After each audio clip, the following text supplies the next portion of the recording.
नमस्कार, स्वागत है आपका हमारे चैनल थार समाचार पर। अब शुरू करते हैं। आज 18 मार्च 2025 की राजस्थान की प्रमुख खबरें। हम आपको राजस्थान की सभी बड़ी खबरों से रूबरू कराएंगे, चाहे वह किसान और युवाओं की खबर हो, चाहे राजनीति की हलचल या फिर मौसम से जुड़ी जानकारी। हम लाएंगे हर अपडेट सीधी आपके पास। जुड़े रहिए हमारे साथ और पाए राजस्थान की सभी ताजा और अहम खबरें। आप कौन से जिले से वीडियो देख रहे हैं, कमेंट में जरूर बताएं। पहली बड़ी खबर, भर्ती परीक्षा में अनुपस्थिति पर जुर्माना। राजस्थान में अब भर्ती परीक्षा में अनुपस्थिति पर अभ्यर्थियों के खिलाफ कड़ी कार्रवाई की जाएगी। 1 अप्रैल 2025 से आयोजित होने वाली भर्ती परीक्षाओं में अनुपस्थित रहने पर SSO ID को फ्रीज किया जाएगा और जुर्माना वसूला जाएगा। यह कदम डमी कैंडिडेट्स को रोकने के उद्देश्य से उठाया गया है। राजस्थान कर्मचारी चयन बोर्ड के अध्यक्ष आलोक राज ने बताया कि यह नियम भर्ती प्रक्रिया की पारदर्शिता सुनिश्चित करने के लिए लाया गया है। यह कदम इसलिए उठाया गया क्योंकि कई बार परीक्षा में डमी कैंडिडेट्स के जरिए धोखाधड़ी की जाती है। नया बिजली कनेक्शन लेना हुआ आसान। राजस्थान में अब नए बिजली कनेक्शन के लिए आवेदन प्रक्रिया को आसान बनाया गया है। राज्य सरकार ने डिस्कम्स के new connection management system NCMS को ई-मित्र एप्लीकेशन से इंटीग्रेट किया है। इससे अब कनेक्शन के लिए आवेदन करने वाले लोग सीधे डिस्कॉम कार्यालयों के चक्कर नहीं काटेंगे। इसके अलावा आवेदकों को ईमेल के जरिए प्रक्रिया के बारे में जानकारी मिल जाएगी। यह कदम बिजली कनेक्शन की प्राप्ति को तेज और सुगम बनाएगा। राजस्थान में सरकारी स्कूलों में ऑनलाइन हाजिरी। राजस्थान के सरकारी स्कूलों में अब विद्यार्थियों की हाजिरी ऑनलाइन दर्ज की जाएगी। माध्यमिक शिक्षा निदेशक ने इस संबंध में आदेश जारी किए हैं। पायलट प्रोजेक्ट के तहत महात्मा गांधी और स्वामी विवेकानंद स्कूलों में यह व्यवस्था लागू की गई है। इससे फर्जी उपस्थिति पर अंकुश लगेगा और हाजिरी के रिकॉर्ड को आसानी से ट्रैक किया जा सकेगा।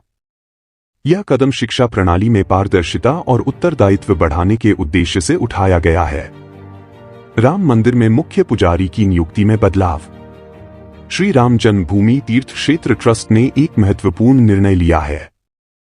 अब राम मंदिर में कोई मुख्य पुजारी नहीं होगा। पूजा अर्चना की व्यवस्था धार्मिक समितियों के माध्यम से की जाएगी। ट्रस्ट के अधिकारियों का कहना है कि इस फैसले के बाद से मंदिर में पूजा की प्रक्रिया और भी अधिक व्यवस्थित और पारदर्शी होगी। इस फैसले से मंदिर प्रशासन में सुधार की उम्मीद जताई जा रही है। स्कूलों के समय में बदलाव की मांग। गर्मियों और सर्दियों के मौसम में स्कूलों के समय में बदलाव की परंपरा में संशोधन करने का प्रस्ताव राजस्थान के शिक्षक संगठनों ने सरकार को दिया है।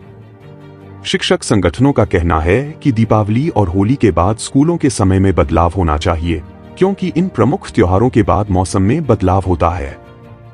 प्रस्तावित समय बदलाव के लिए सरकार ने नए सत्र 2025 से 26 से इस व्यवस्था को लागू करने की योजना बनाई है। पूर्व राज परिवार के सदस्य अरविंद सिंह का निधन। राजस्थान के मेवाड़ से एक दुखद खबर आई है। पूर्व राज परिवार के सदस्य अरविंद सिंह मेवाड़ का निधन हो गया है। वे लंबे समय से बीमार थे और रविवार सुबह उनका निधन हो गया। उनके निधन से पूरे मेवाड़ क्षेत्र में शोक की लहर दौड़ गई है। उनके अंतिम संस्कार की प्रक्रिया सोमवार को पूरी की जाएगी। अरविंद सिंह मेवाड़ के परिवार और समुदाय के लिए यह एक बड़ा क्षति है। राजस्थान लोक सेवा आयोग को नया अध्यक्ष। राजस्थान लोक सेवा आयोग RPSC को जल्द ही नया पूर्णकालिक अध्यक्ष मिलेगा। इस पद के लिए सरकार 2 सीनियर और अनुभवी IAS अफसरों आनंद कुमार और अभय कुमार पर विचार कर रही है। दोनों अफसरों का प्रशासनिक अनुभव और निर्णय लेने की क्षमता इस नियुक्ति के मुख्य कारण माने जा रहे हैं। सरकार की यह कोशिश आयोग की छवि को मजबूत करने और भर्तियों की प्रक्रिया को पारदर्शी बनाने की है। विकास कार्यों को लेकर विधायक मदन दिलावर का दौरा। राजस्थान के शिक्षा मंत्री मदन दिलावर अपने विधानसभा क्षेत्र कोटा दक्षिण के वार्डों में होली मिलन कार्यक्रम में भाग लेने के साथ साथ विकास कार्यों का निरीक्षण भी कर रहे हैं। उन्होंने बंधा गांव की अन्नपूर्णा रसोई में अनियमितता की शिकायत मिलने पर उसे निरस्त करने के आदेश दिए। इस दौरे से क्षेत्र के लोगों को विकास कार्यों में तेजी की उम्मीद जगी है। वनरक्षक भर्ती पेपर लीक गैंग के 3 सदस्य गिरफ्तार। राजस्थान के वनरक्षक भर्ती 2020 के पेपर लीक मामले में SOG ने मास्टरमाइंड हरीश सहारण उर्फ हीराराम और उसके गैंग के 3 सदस्य को गिरफ्तार किया है। इन आरोपियों ने परीक्षा से पहले उम्मीदवारों को हल किए हुए पेपर पढ़वाए थे। गिरफ्तार आरोपियों में से एक आरोपी ने अपनी गर्लफ्रेंड के साथ परीक्षा दी थी। इन तीनों को कोर्ट ने 20 मार्च तक रिमांड पर भेजा है। यह गिरफ्तारी भर्ती प्रक्रियाओं में धोखाधड़ी के खिलाफ सरकार के कड़े कदमों का हिस्सा है।